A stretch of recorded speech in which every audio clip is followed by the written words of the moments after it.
in the near future, unless it's like Clone Wars season 7. But I doubt that that's the case. They're not spoiling Clone Wars. I don't think there's much to spoil there. So I think it's going to be something Episode 9 related. I wouldn't be surprised if that little girl that we see in the trailers is like, my name is Zori Bliss. And everybody's like, oh, she's going to grow up to be cool and look like Felicity or whatever. And that, like, I think it's just something along those lines, something that ties into what we're about to see. There was a comment in the chat by Charlie Skywalker that I liked, though, right before we had to switch over to this one, which was Charlie Skywalker posited that maybe Palpatine is referenced or seen in The Mandalorian. And there's an explanation as to, the Imperials are like, the Emperor is not dead. We're still being Imperials because he's alive in the holocron of doom or whatever. Like they say something that tells us the answer to that. I don't know if they would be, that's a gutsy move to throw that answer in The Mandalorian. Grant, it's not like The Mandalorian is something that nobody's, it's not like a book where it's like 20 people are going to read this book. This is something that a lot of people are going to watch. So I'd say that it's a much bigger possibility than we all initially think. So kudos, Charlie Skywalker. That is not outside of the realm of belief, my friend. That is very, very realistic. I would agree. I think the SheVP being mentioned absolutely is realistic, I think. I don't think they would tell us how he's alive.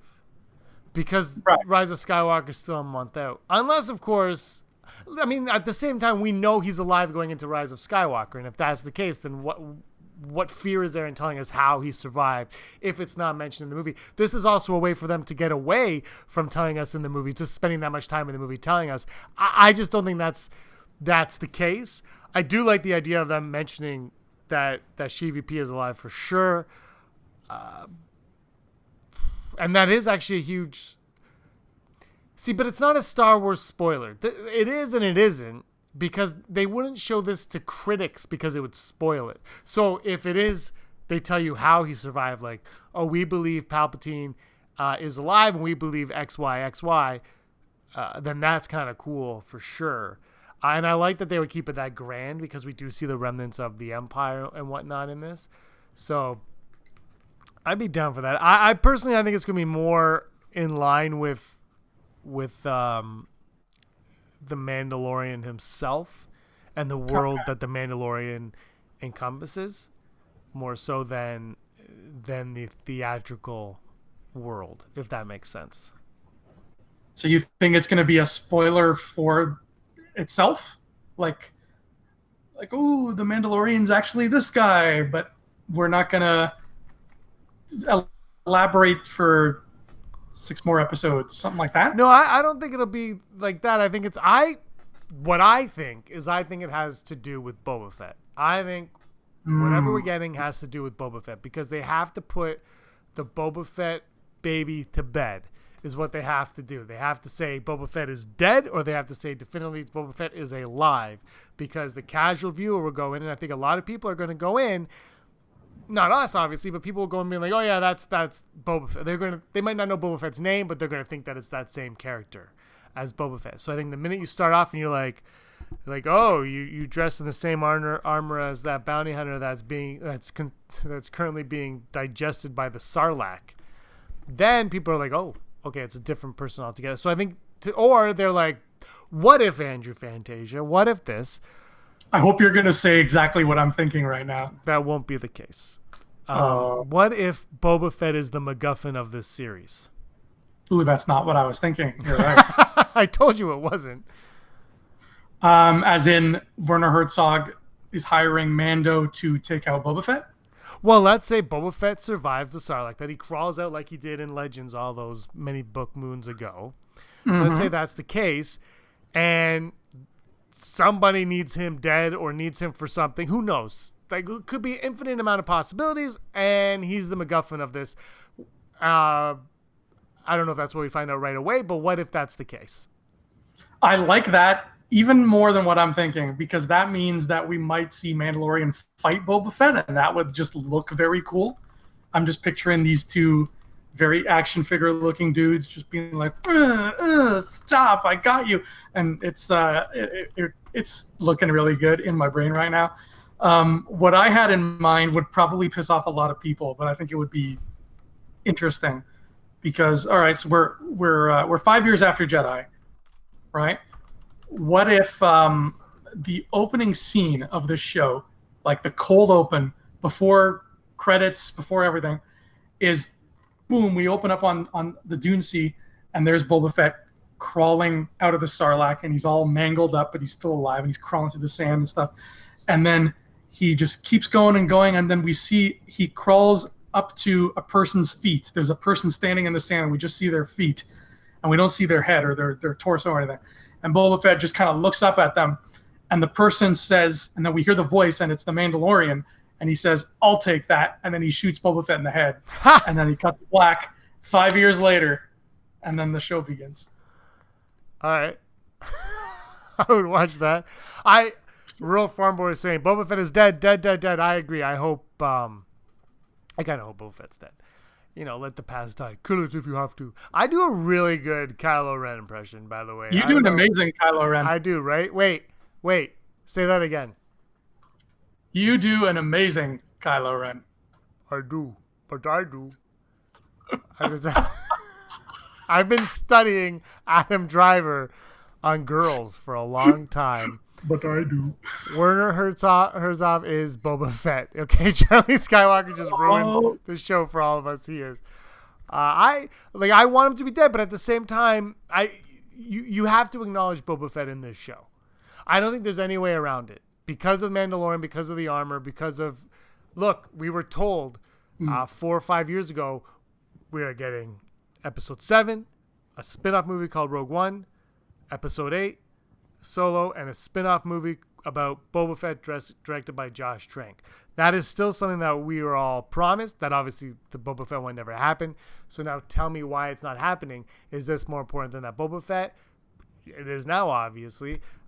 I think in a lot of ways the Mandalorian has to surpass Boba Fett in terms of being iconic as a character, as somebody that we all enjoy. And, the thing with Boba Fett is everybody likes Boba Fett because he looks cool, but in the films he really doesn't have, in Clone Wars, yes, and because of the prequels, but really until then he didn't get much depth.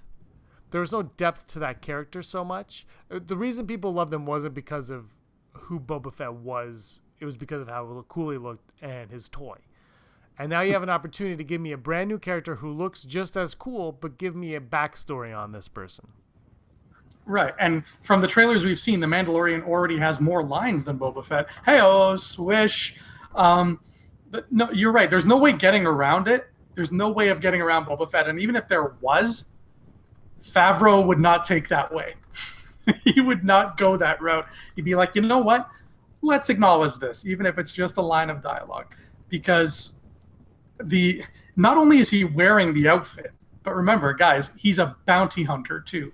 That would be like if I put on, like it would be just like Kylo Ren putting on a black cape and this creepy metal black helmet that distorts his voice, carrying a red lightsaber, and being a dark side user and whatnot, and being like, oh, but I'm not Darth Vader. You kind of need that moment where you're like, but I'm not blank. So they're making him so similar to Mr. John Boba Fett that you don't just walk away from that without acknowledging. You can't just be like, yeah, I'm a totally different person, because everybody in the universe, I'd assume, knows about his reputation. They know, oh, the best bounty hunter in the galaxy right now is a guy who walks around in Mandalorian armor. Oh, look, this bounty hunter just walked in Mandalorian armor. Are you? No, you're not. Explain to me who you are. And he has to make that distinction. He probably has had to make that distinction for a long time. He probably hates Boba Fett because he's like, no. It's like, when you meet a person and you're like, you look a lot like Celine Dion. And that person's like, I get that so much. I hate Celine Dion now. Thank you for bringing it up. So I guarantee there's going to be something like that. Well, how many people do you know that look like Celine Dion? Not enough. Just looking at the chat. Aaron Quinton's in. Ben Solo's lightsaber. That'd be great. It keeps freezing again. I don't know. My internet's saying it's fine. I can't figure this out. You know what? Let me do a speed test, Andrew. But in all honesty, though, this series is going to end December 27th. Do you think that at any point this is in any way, shape, or form going to tie into the Rise of Skywalker? It must. Because the timing is so weird. I initially, before we got the release date for this show, I was always thinking it would come out just after Rise of Skywalker, like maybe in late January or something, like when there's a dry period. But they're coming out so close together. And like, remember, this is something Disney has been apologizing for almost, is that, yeah, sorry guys, we know Last Jedi and Solo were really close together, and that kind of messed some stuff up, and some people were put off by that. Now it's like even more close together, these two big events. So I think that it almost needs to go without saying that they have that plan for a reason, because otherwise, Filoni and Favreau or Bob Iger or somebody would have just been like, can we push this to February when they don't even do Avengers stuff when there's a Star Wars thing going on, and vice versa. They don't like to cannibalize like that. So I think there's a very big reason why not only Mandalorian is coming out at this time, but also a big reason why the final episode comes out after the movie. Because maybe we find out some stuff about some Knights of Ren or something, or some Bliss of the Zori variety, if you catch my drift. Why don't you continue on that drift? I just feel like that final episode is going to say something, or it's going to do something that's going to tie in with the Rise of Skywalker, and it's going to answer a question that maybe we weren't even asking, but it's going to say something that will make us look at the Rise of Skywalker in a new light.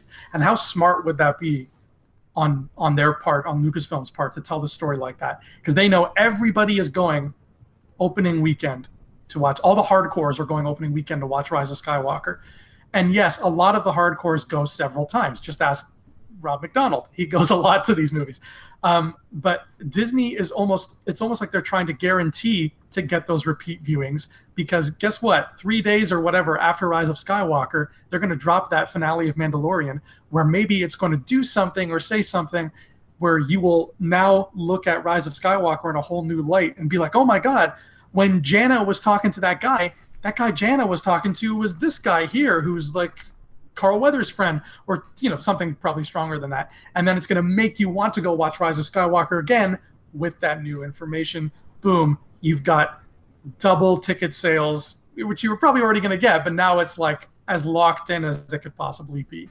That's the kind of multimedia thing that they haven't done since Shadows of the Empire, and I think that this is a good opportunity to start doing it, because unlike the books and comics and Jedi Fallen Order, Mandalorian is something that I think they understand. A lot of people, not just the sweaties like us, a lot of people are going to watch them.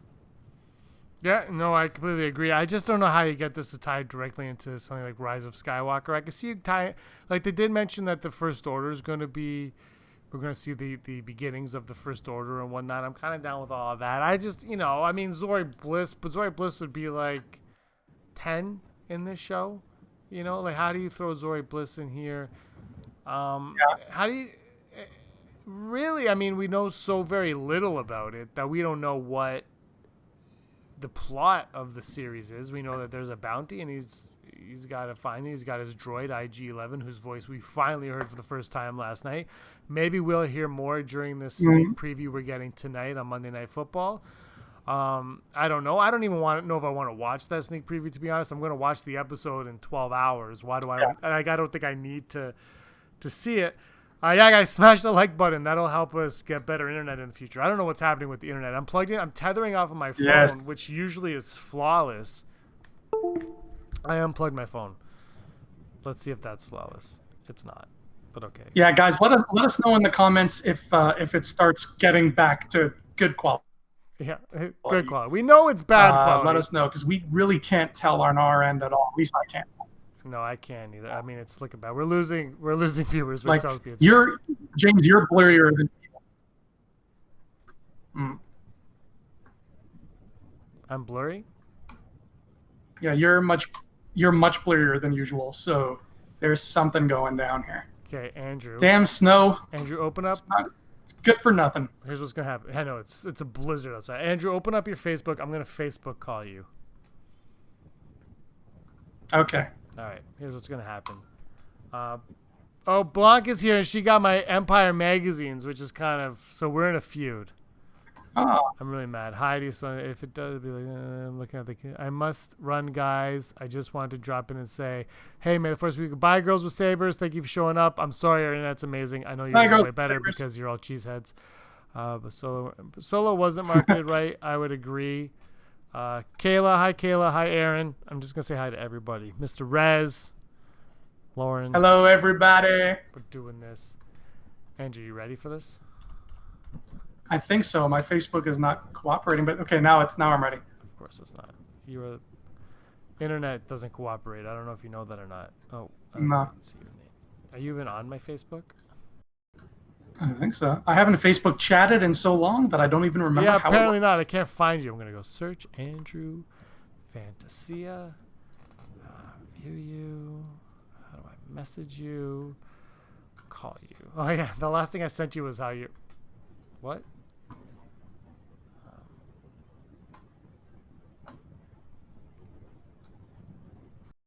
Well, apparently Facebook is not allowed to access the camera. So that's always good news. We've done this before, but now it's like, no, not going to work.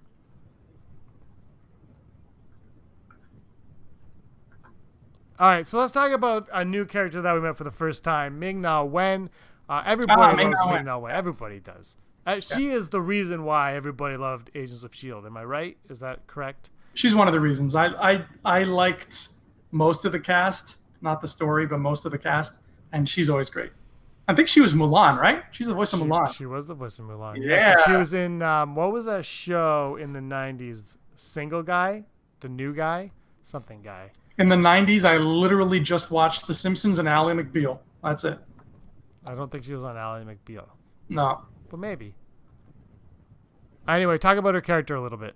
Her character, now, I don't know much about her. I just know she is an assassin, which means she wears a white hood, climbs on buildings, and has a little knife in her wrist, right? No? That's the only kind of assassin I know. And her name is Fennec Shand. I had to look that up because that was kind of a new development. Fennec Shand. It's funny. Do you know what Fennec? Actually, this is very appropriate for you, James. Mm-hmm. Take a wild guess. What do you think the word Fennec means in Maltese? Does it mean something? Assassin. No, it doesn't. It's a hint. It's a type of animal. Type of animal. A jaguar? No. Why did I go jaguar? I don't know. No. A boar. It is not a boar or a jaguar. A fennec is a rabbit.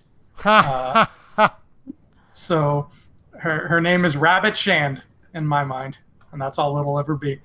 But that's interesting because rabbits have a lot of connotations about rabbits. I mean, if you watch any Jordan Peele movie, he really uses rabbits to the full extent of rabbitism.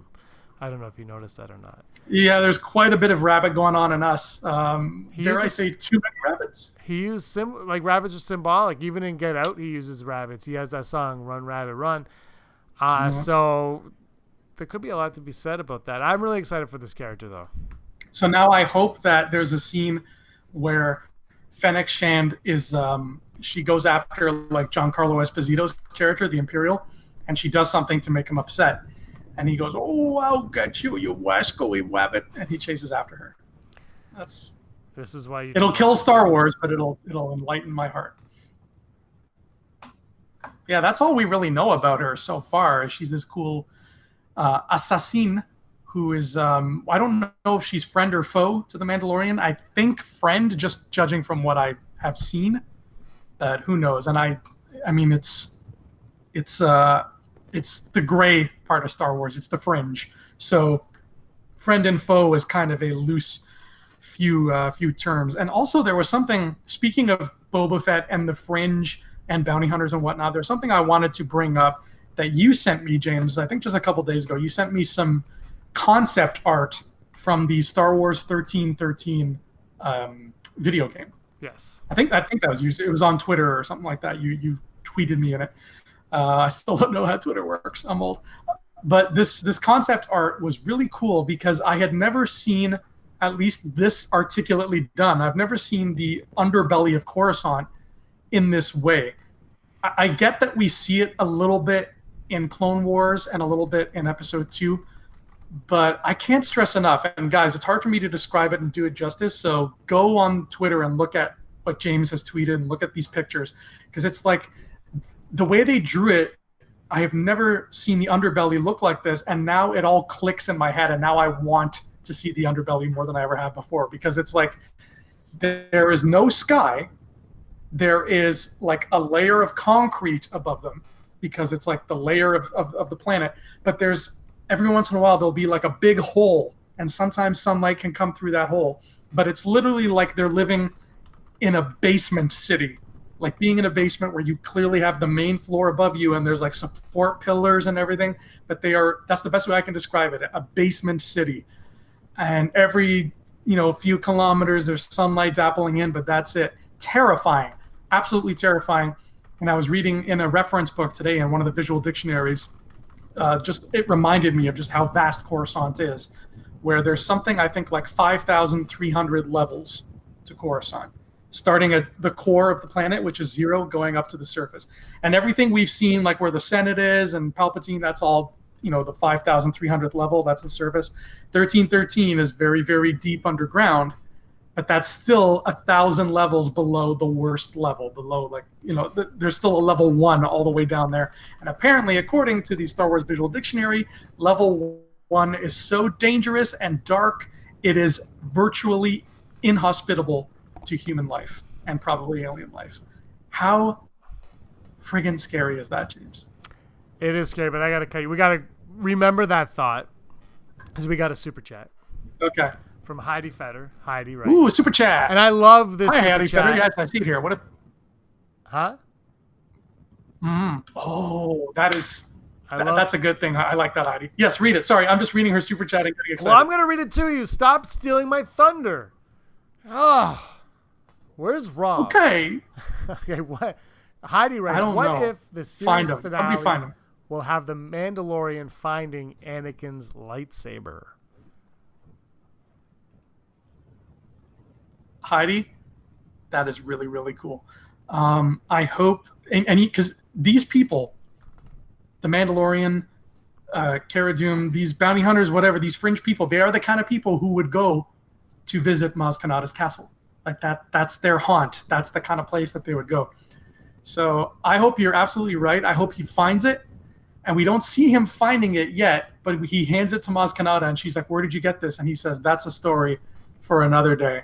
And they cut to, and that's the end of the season. I hate you.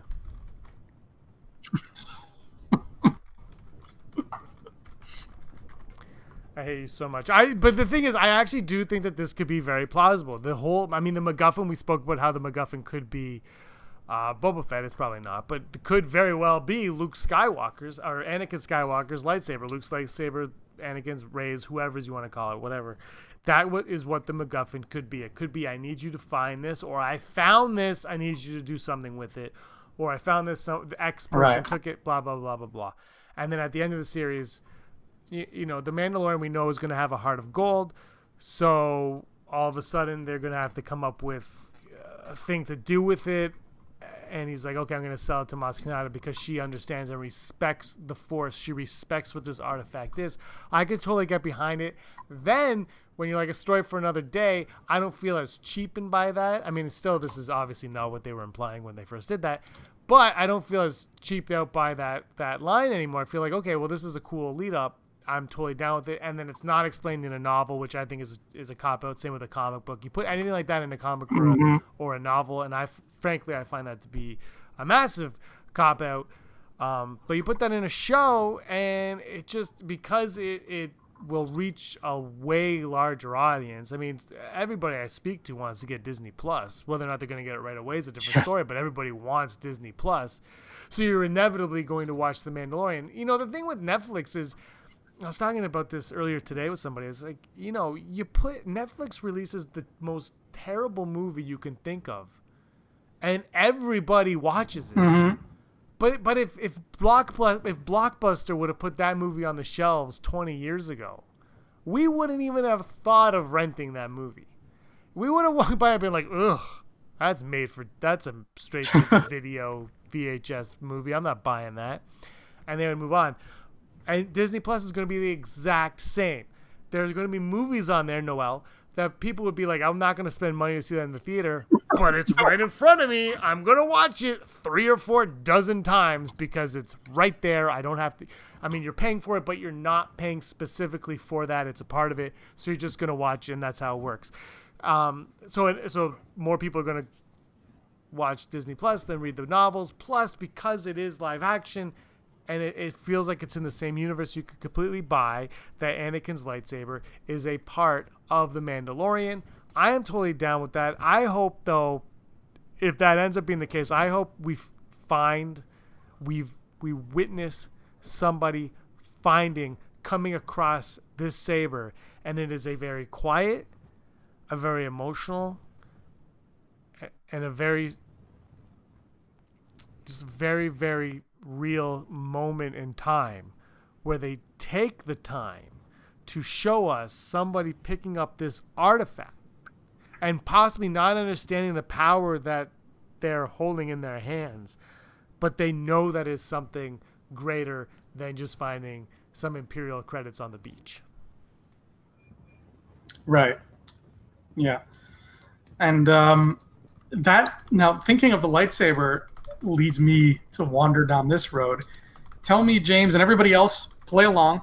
Answer me as well. Never tell me the odds. You guys ready for this? I don't think we've asked this one yet. If we have, I'm sorry, but what are the odds we see the dark saber at some point in this show?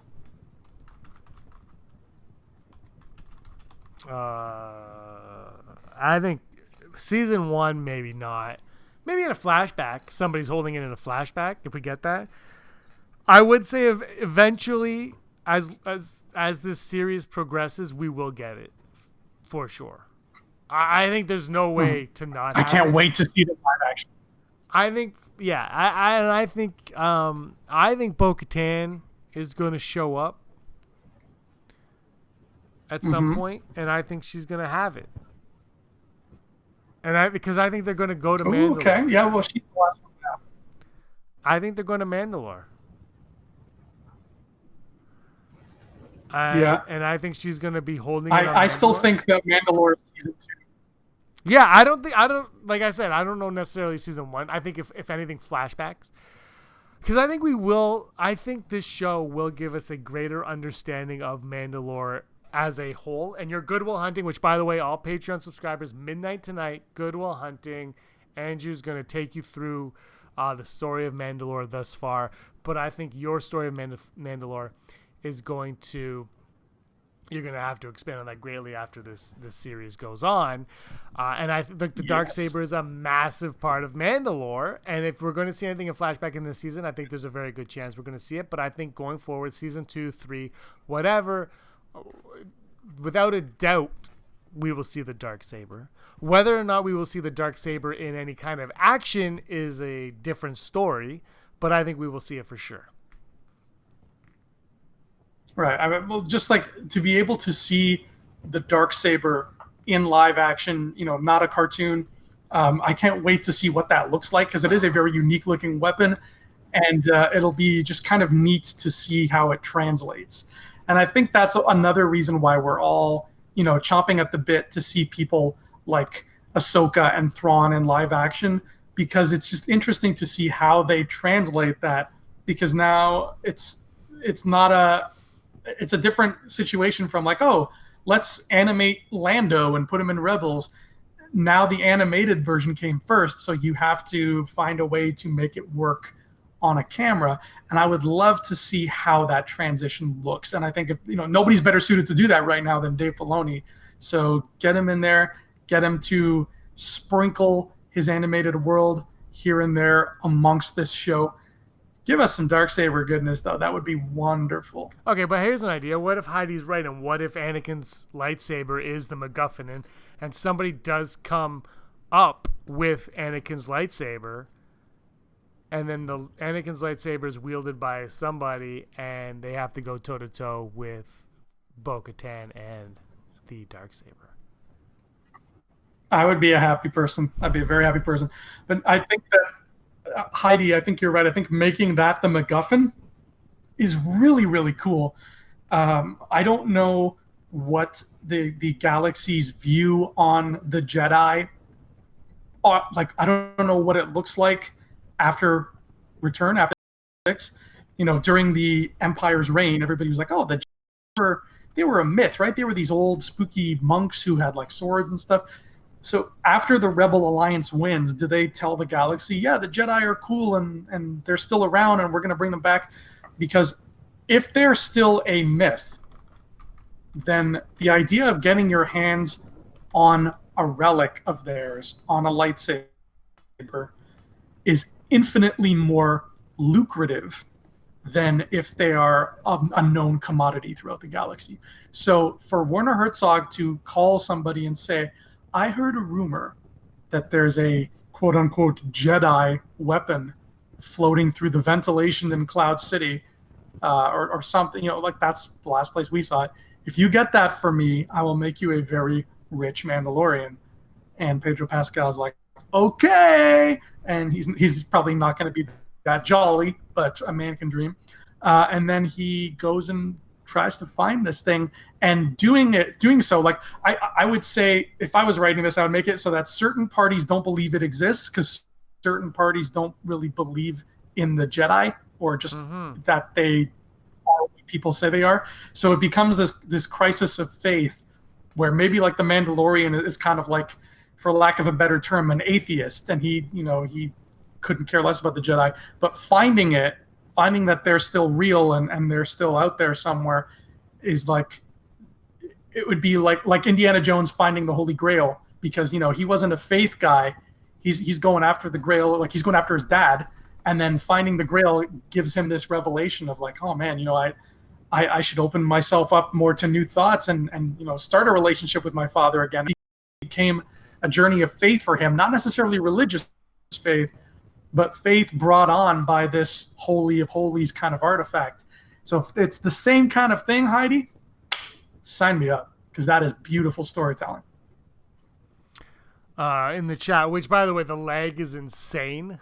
Andrew, the lag is like, they're like 5 minutes behind our conversation, but right now they're saying the Mando is Snoke. Oh my Snoke God. Is the Mando. Cannot wait. Well, Heidi was worried we weren't getting to her super chat. That is how long the lag is she actually thought that we weren't going to see it, but we got to it. I would love look, I'm not gonna lie, I want everything to happen. Stan Solo's in the house. What's up, guys? Did you hear that Return of the Jedi style biker scouts on speeders are a thing in the Mandalorian? Definitely my favorite troopers. Awesome, keep up the good work. Thank you very much, Stan. I know your name's not Stan. Well, it kind of is. But yeah, no, I saw that. I don't know if you've seen that spot, Andrew, but there are speeder bikes. Looks phenomenal. Jon Favreau did say that there is something in here for everybody. If you've been a fan for a long time, there's something in here for you. I love the enthusiasm that he has, the excitement that he has towards this. I'm totally excited, totally happy. Cannot wait to watch it. One bit, I mean, when I'm going to be able to see it, I don't know. My concern is that you guys are going to go live with your review of it tomorrow, and I will not have seen it yet. That is what I fear is going to happen. It most likely will happen, but I'm really excited for this. While we're at this, let's take a small... If it's happening at 1 p.m., like you said. Nobody's going to have seen it. Let's take a small break right now, Andrew, because we've got some cool news to bring up, and why don't you tell everybody what that is?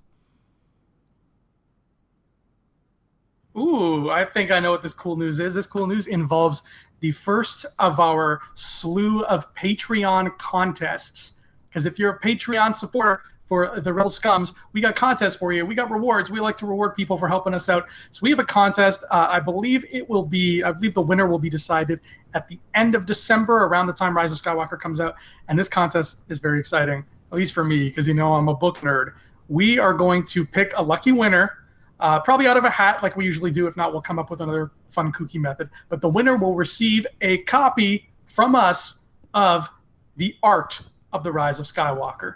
And those art books, if you have not picked one up yet, I would reach over and grab it, but it's kind of far away from me. But they are big, beautiful hardcover books. The paper is just thick and glossy, and it is just full of concept art. Those are sexy books. I mean, that's really the only way to put it. Those are sexy books. And one of those is going to be coming home with one of you, our Patreon homies, thanking you for helping us out and for all the support you've shown us over the past few months or years, depending on how long you have been a Patreon. But that's really exciting. I'm excited for whoever wins that. I'm jealous. Yeah, it's going to be a lot of fun. We're going to have a lot of cool contests coming up in December and forward for everybody on Patreon. Okay, Charlie Skywalker says, Rey comes away with the dark saber in 9 to defeat Palpatine. And Horizon Brave says, I'm looking more forward to the Imperials, the saber stuff I can take or leave, which is a very interesting take, I think. Because obviously Rogue One and Solo basically did the same. Rogue One, sure, we got it with Vader at the end, and Maul kind of had it in Solo for about 4.6 seconds. But it's interesting because that's not what these series are going to be about. Even the Obi-Wan series, you have to kind of guess that the saber will only be shown a handful of times, if any, in 6 episodes. Yeah. I if there's any saber, it's not, I would say just once, because the impact is stronger that way. Because it's a big, loud, colorful, attention-grabbing weapon. It's never not making a noise when it's on. When it's on, you just have that constant. So it's grabbing your attention. I can't imagine they would want to squander that. They want to save it and use it at the right moments. I got to give a shout out to Colby right now. I'm seeing Star Wars with him on Saturday the 21st. So I got to give a shout out to him right now. He's watching right now. Hello. Hi. Hold on. There's a lag, so nobody knows what's going on right now. It's going to be awesome. I'm so confused with lag. I'm so confused. Does that mean the chat is lagging too, or the chat is happening in real time? I feel like I'm time traveling. The chat is happening in real time. However, they're responding to stuff that we've said like 5 minutes ago. So, gotcha. So it's okay. Very wow. Back to the Future. This hurts 3. my brain. Yeah. I need Christopher Lloyd to stand over my shoulder and be like, "Don't you understand? Come on, buddy." When Horizon Brave says, it would be awesome. when Heidi Feder was talking about the Darksaber, she was talking about the Darksaber. You talked about 5 minutes. We're giving away the art of Skywalker book to a Patreon subscriber and probably a visual dictionary and some other stuff. And maybe even the Jedi Fallen Order, which is Jedi Fallen Order, art of Episode 9, Rise of Skywalker, art of Mandalorian. I have not seen anything about an art of book for this series at all. Have you? Did I just miss it? I have not seen anything. I really want a visual dictionary. I will be very sad if we don't get one. The thing with TV shows is, like, I'm a completionist, so if I'm going to be torn between buying one or waiting until like the show was done and they pack all 3 seasons into one book. But I just, me, I love my visual dictionaries.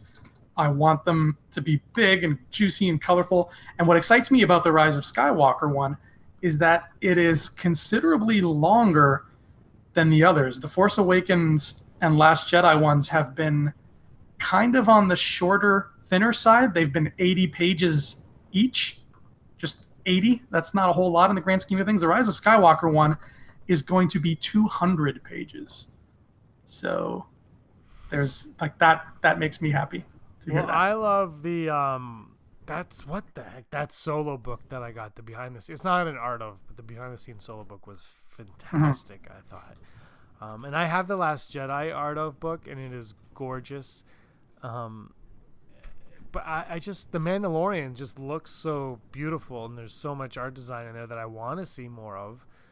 And maybe they're waiting for the season to end. Maybe this is something they put out before season 2 because it's a series that's ongoing. They want to hype you for season 2, so they'll bring this out to get you hyped for season 2. I can't figure it out. But no mention of it at all. We're getting Jedi Fallen Order, I think next week, maybe Friday. Maybe it's out now. I don't know. Or the 20th, I think. Somewhere around there, we're getting that. That's something I totally want to pick up and check out. I am getting Jedi Fallen Order on Friday. Huh? I think it's the 19th. It's around the same time Shenmue 3 comes out. Yes, same as okay. Horizon Brave says it's November, so I want to air some grievances. Fair enough. Black Series figures that are store exclusives. I hate this so much. I can't find like 3 figures. Well, we're in Canada, so yeah, we still don't have Ezra Bridger. Guys, still not happening here. Yeah, I mean, but well, the exclusives we kind of get with ease here, though. Frankly, when they're at EB Games, we get them with quite ease. I will say that. Like, you can find your Commander Foxes, your Obi-Wan, whatever the hell it's called, the Obi-Wan one. You can find so many exclusives at EB Games that like Funko Pops are harder to find than Black Series, I think, for exclusives, for store exclusives, not necessarily. Right. The Ezras, which they weren't put everywhere, or the Ahsokas, which were put in 5 stores. Those ones are impossible. But when Target gets an exclusive, for whatever reason, our EB Games, which is your GameStop, we get like a plethora of those. Yeah. And I don't know if it's just me, I'm picky, but those exclusives are usually ones I don't care for too much. Like, I love Obi-Wan Kenobi. I love him to pieces, but that clone Commander Obi-Wan, I'm like, I'm good. I'm good. And whatever one was before it, I was like, I think it was a Jump Trooper or something. I was like, nah. Like, those are the 2 that I wanted. This Obi-Wan is the best Obi-Wan of them all, though. He is cool looking, but for me, Episode 3 Obi-Wan is my Obi-Wan. That's my boy. This is my favorite though, the Purge Trooper. I can't wait to play this game just to face off against the Purge Trooper. That's what I want. I mean, look, jury's still out. Shock Troopers are probably my favorite. I missed the boat. That was a Target exclusive, I think. That one Walmart exclusive, and that I could not get. So I did pick up this Purge Trooper all because of that. What do we have here? I think everybody thinks that this contest is sweet, if that's what I'm looking up. Yeah, it's going to be fun. There's going to be more contests, too, for Patreons going on in December, because December is the month of giving. And it's right. Also, I mean, that is the Star Wars month as well. So it's going to be a lot of fun in December to do that. So it should be good. Currently watching RoboScum. It's also the month of Advent calendars. Just want to put that out there. Which Advent calendar do you get? Let's just sidetrack on that one. Which one do you get?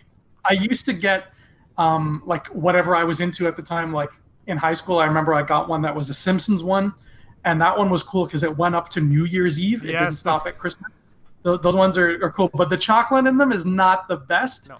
Last few I've been getting Lindor. Even like last year, this girl I was seeing like randomly got me my Advent calendar before I had a chance to get it, and she happened to get me Lindor, which is the one I like. Yeah. So like I've just been rolling with the Lindor, and that seems to be that's my kick. Aaron gets me the Lindor one every year, and I look forward to it. Nice. But I do love the ones that go to New Year's because you're like, well, like you don't eat enough junk food at Christmas that you're like, I need an extra week. I know, right? I need an extra week of really crappy candy. Let's go. I love those. We got Stan Solo saying, here's a really good one, Andrew. This one I love. What are the odds of Wicket W. Warwick appearing in the Rise of Skywalker? Who asked that? Stan Solo. Oh, Stan Solo. I see it now. Okay, wow. Stan, I like where your head's at, my friend. I'm going to say the odds are low, but I want them to be high. I'm going to say the odds are 12%. And this is Andrew's last appearance on this show. We've frozen on what I'm seeing right now, but this is your last appearance because it is 109%. Okay, to be completely honest, I think we're gonna go 40%. It would be amazing. I think he should be. I mean, Warwick Davis is going to be in the movie, and why not? Why not make his last appearance his first appearance in Star Wars? Yeah. Why not bookend it like that? And if you're gonna save the galaxy, save it with everybody we know and love. If Endgame can do it, you can do it. Star Wars. J.J. Abrams says he took a lot of risks going into this. We're going to talk about C-3PO big time next Monday. Monday's going to be a lot of fun talking C-3PO. Can't wait for that. Guys, give us a like and subscribe. Tell your friends. I'm going to go, but I got to go 41%. Because I also think that J.J. Abrams is the kind of filmmaker that wouldn't throw him in, which would upset me greatly, but whatever. Yeah. But that raises another good question, Stan Solo. Mr. Rez, Andrew's disappearing. I mean, disappearing like Marty's uncle in the picture. I'm a nerd. I was reading it, and then the I'm a nerd part. I'm sorry, that one killed me. Sorry. Mr. Rez, you need not apologize for referencing the Mr. Rez won Zori Zori Bliss on the Halloween episode of Unleashed, so congratulations, Mr. Rez. Oh, very cool. Yeah, Mr. Rez was our winner. My thought now is, since Stan Solo brought that up, what's happening with Warwick Davis in Mandalorian? Has it been confirmed if he's in it or not? I haven't heard anything. I think, though, at some point he can't be in everything Star Wars.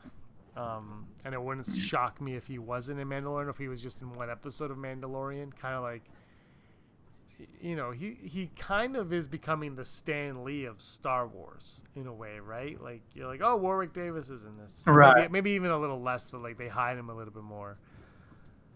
I don't know. I haven't heard if he's in it or not. Are you Googling it right now?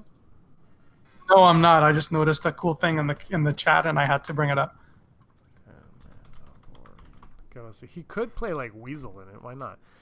Although Weasel, no, because he's in Solo. So I type in Warwick Davis in Mandalorian, and this is what I get. Ready? There's 3 videos. Warwick Davis takes the stage at Star Wars Celebration 2019. Warwick Davis appear in Star Wars Episode 7. Star Wars actor Warwick Davis remembers Carrie Fisher, warm, friendly, and kind.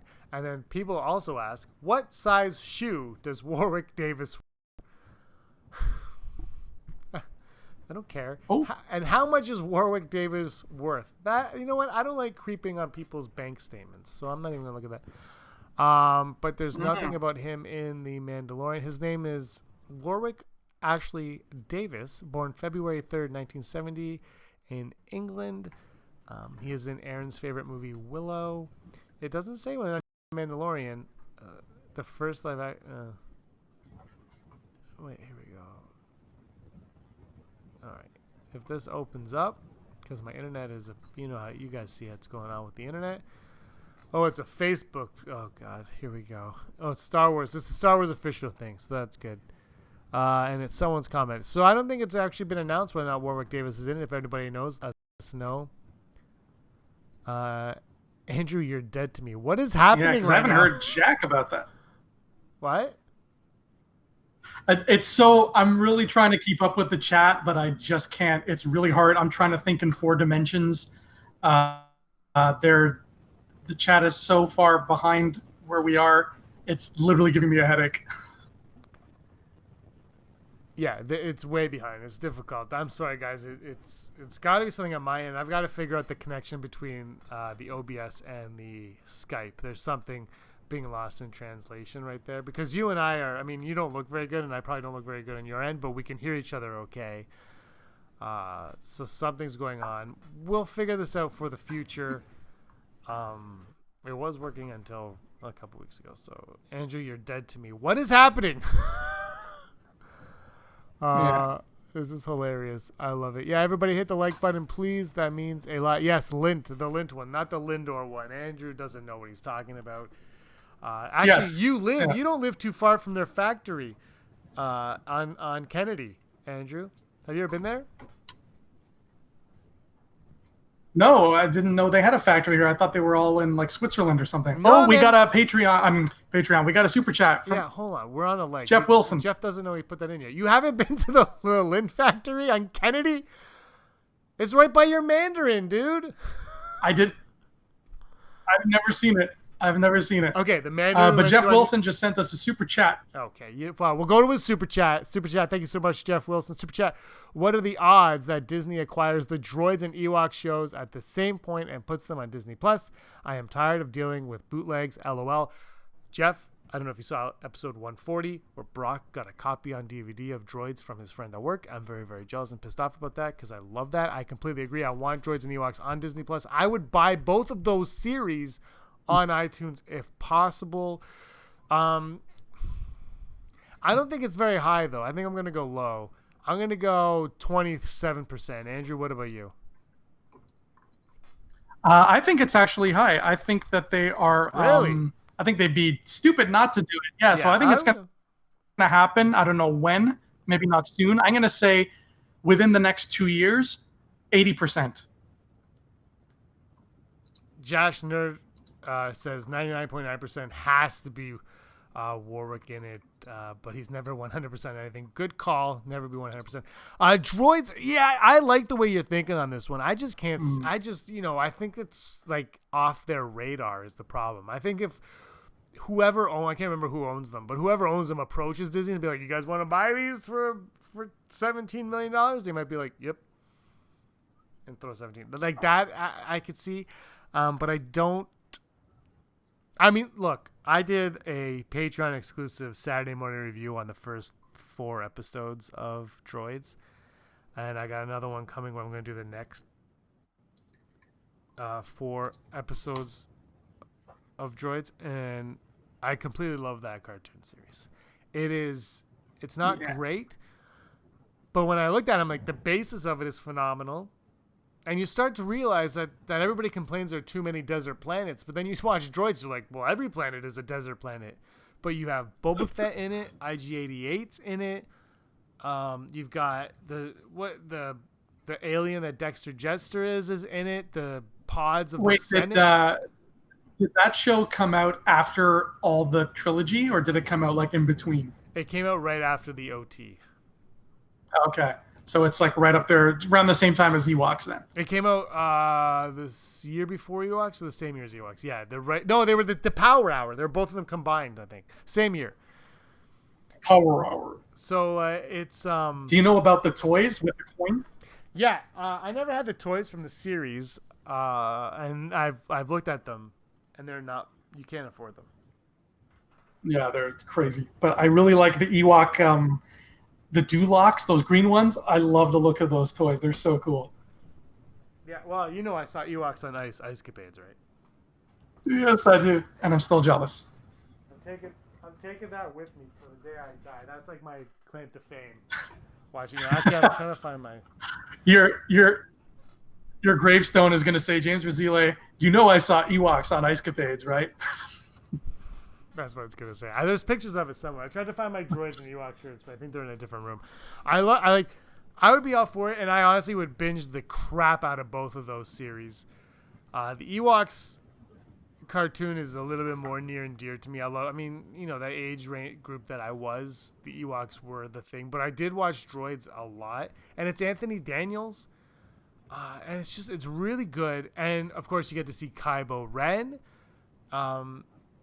And who else is in it? But there's like the creatures from Utapau. There's like very similar to that in it. There are the Senate pods in the Senate. Wow. Yeah, the pods from the Senate. They're in it basically. Nice. There's all these little tiny aspects of it that later on you're like, oh my gosh, that was in that, and it's really cool to see how Lucasfilm had probably this binder of ideas. And they let it all go, which was awesome to see. And I'm really happy that I did that rewatch of it. And I gotta do the next episode of Saturday morning for Patreon because the problem with me though is when Brock, if you guys watch 141, when Brock picks up that DVD and shows me, I lose my mind, and it's 100% genuine. He didn't tell me he was doing that. And I've never seen that DVD in the flesh before. I mean, we were looking over Skype, but I've never seen like it in the flesh. And I'm going to be visiting him in a few weeks, I think. And I'm going to just go straight to that DVD and steal it from him. You won't even say hi. He won't knock on the door. He'll just barge into the house and be like, "Where is it?" Give it to me now. That's how I'm gonna do it, because I would absolutely love it. And this is the thing that gets me excited about the Mandalorian more than anything. Hawks Holocrons here, by the way. The thing that gets me excited about the Mandalorian is if you watch, there's a press junket for the show, and Dave Filoni and Favreau being interviewed by people. I think Ash Crossan from ET is the moderator, but they're being interviewed about a bunch of stuff. And Filoni starts talking about the show, and then he goes, "Oh, the holiday special. I guess we're doing this." When he would read scripts, there would be nods to the holiday special. Heidi, you're going to love that. And there are things from the holiday special. And we've seen Boba Fett riding on the whatever with the gun. And it's the gun from the holiday special. And Favreau's like, "Yeah, I just wanted the gun in my office." And he has that.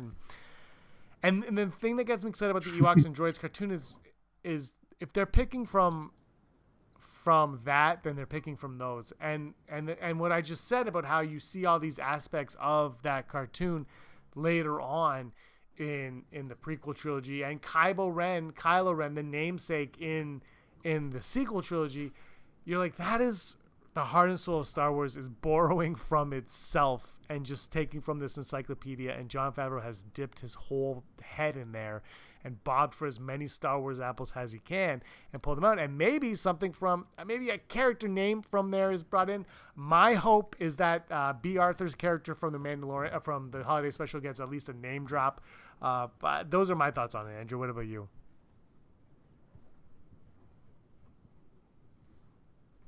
Ooh. I think that they're going to give us more than we bargained for. I like the idea of name dropping Akmina, because B. Arthur is my special lady. I love her very much. They can name drop almost anybody at this point. Planets, worlds, creatures. They probably shouldn't name drop Kybo Ren anymore, just because thing in droids.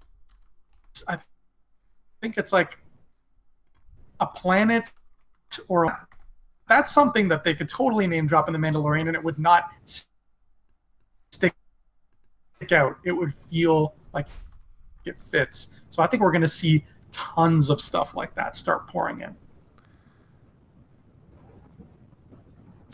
Josh wants it on there, but I think 60% droids and Ewoks. I'm seems like it might be too high, but I'm hoping it's not too high. And we'll just bring Andrew. This will be our last thought before we leave. Tell me the odds of seeing.